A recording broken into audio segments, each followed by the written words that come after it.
आज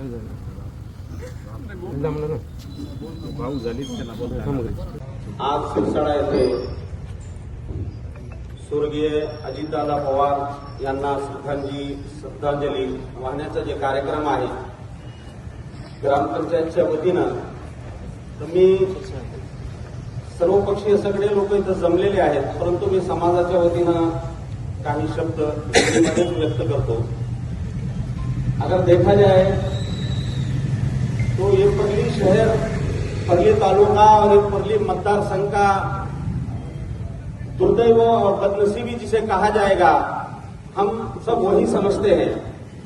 जैसा कि स्वर्गीय गोपीनाथराव जी मुंडे साहब के जाने के बाद ये परली तालुका आज तक उनके जाने को एक अफसोसनाक, एक दर्दनाक हादसा समझता है, उसी तरह से अजितदादा पवार का जाना ये परली तालुके के लिए, वैसा तो पूरे महाराष्ट्र के लिए ये बहुत बड़ी दुखद दुर्घटना है, लेकिन परली हमारा खास तौर से जो है परली तालुके का इसमें बहुत बड़ा नुकसान हुआ है। अजितदादा पवार इस महाराष्ट्र का वो नेता है जिसने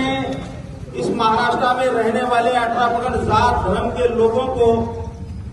कभी भी अपने से अलग नहीं समझा, और इस शहर के लोग, इस महाराष्ट्र के लोग, इस महाराष्ट्र में बसने वाले 18 पगड़ जात के लोगों ने कभी भी अजितदादा को देख के ये नहीं समझा कि हमें ये सियासत में कुछ गड़बड़ नजर आती है। जैसा कि पिछले कुछ दिनों में नारे चले, बटेंगे तो कटेंगे, एक है तो सेफ है, ऐसे हमा किस्म के नारे आए, लेकिन अजितदादा पवार ने इस महाराष्ट्र के तमाम 18 पगड़ जात के लोगों को कहा कि मैं छत्रपति शाहू फुले अंबेडकर को मानने वाला नेता हूं। इस महाराष्ट्र में इस गरीब जनता को, 18 पगड़ जात के लोगों को तकलीफ नहीं होगी, मैं इसकी मेख हूं, मैं किसी के भी साथ अगर हूं तो मैं तुम्हारे साथ हूं।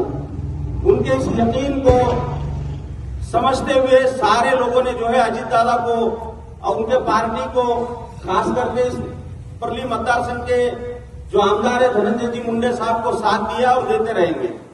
अजितदादा ने इस महाराष्ट्र में अपना एक ऐसा ठसा कायम किया, उनके बारे में जितनी भी उनकी तारीफ की जाए तो कम है। अब हम बीड जिले के लोगों ने और परली के तालुके के लोगों ने खास करके एक सपना देखा था, एक ख्वाब देखा था कि वाकईतन दादा अब हमारे बीड जिले के पालक मंत्री हैं तो हमारे इस तालुके का विकास होगा, खास करके इस शहर का विकास होगा। पिछले चंद दिनों पहले, 4-5-7 दिन पहले, हादसे से पहले हमारे सरपंच फिरोज भाई पठान के साथ में बैठा हुआ था। मैंने बोला कि फिरोज भाई, इस शहर के लोगों के माल की हक का विषय है, घरकुल का विषय है, यहाँ के जो और गरीब लोग हैं कामगार, उनका विषय है। अब इस विषय को तुम्हारे पास धुरा है,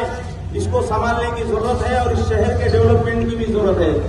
फिरोज भाई ने कहा कि हम और हमारी पूरी ग्राम पंचायत जो है तो धनुभाव के पास गई थी और धनुभाव ने इस बात का यकीन दिलाया कि दादा इस जिले के पालक मंत्री है और आने वाले दिनों में सरपंच अपन इस शहर को जो है डेवलपमेंट की तरफ लेके जाएंगे, इस शहर के लोगों के हालात को बदलेंगे। उनकी ये बात सुन के बहुत अच्छा लगा और यकीन था कि अजितदादा जैसा नेता और उनका नेतृत्व इस महाराष्ट्र में है तो किसी को भी फिक्र करने की जरूरत नहीं है। लेकिन ये नियत का खेल है। अब जैसे कि हर इंसान की अपनी एक मौत तय है, लेकिन दादा का जाना इस महाराष्ट्र के तमाम लोगों को सकते में डाल के गया है। आप लोगों ने एक वीडियो देखा, एक 6 साल की बच्ची मंत्री हसन मुशर्रफ, इनकी जो नवासी है, उसको जब पता चला, उसके मां ने कहा कि बेटा देखना अजितदादा चले गए, उनका एक्सीडेंट हुआ, तो तकरीबन उस बच्ची को समझाना पड़ा कि बेटा रो मत, जो होना था वो हो गया। ये बड़ी अफसोस की बात है। तो अजितदादा के लिए ये कोई दिखावा नहीं, ये 18 पगड़ जात धर्म के लोगों की मोहब्बत है। हम अल्लाह से दुआ करते हैं कि आने वाले दिनों में ऐसा नेतृत्व हमारे बीच में आए। अब ये जो नुकसान हमारे बीच में हुआ, ये तो कोई खत्म होने वाला नुकसान नहीं है, लेकिन मैं दुआ करता हूं और राष्ट्रवादी कांग्रेस के कार्यकर्ताओं को, सरपंच को, खासतौर से जिन्होंने इस प्रोग्राम को रखा, उनको भी कहता हूं कि आप सब्र से काम लेने की जरूरत है। उनके साथ में, उनके नेतृत्व में जिन लोगों ने यहाँ पे काम किया है, जैसा कि हमारे धनंजय जी मुंडे साहब हैं, उनकी भी जब पोस्ट पड़ी तो इस परली तालुके के किसी शख्स कि भी आंख से आंसू रुक नहीं सके, चाहे वो किसी भी जात धर्म का हो। अब हमको धनंजय जी मुंडे साहब के पीछे भी खड़े ना है, उनको भी ताकत देना है, उनको भी हिम्मत देना है और हिम्मत से काम लेना है और ऐसा नेतृत्व दोबारा हमारे महाराष्ट्र में पैदा हो, ऐसा हम अल्लाह से दुआ करते हैं। इसी के साथ मैं अपनी बात को खत्म करता हूं और दादा के घर वालों को जो है तो सब्र मिले इस काम के अंदर, ये जो भी हादसा हुआ इसके अंदर उनको सब्र मिले ऐसी कामना करता हूं। धन्यवाद।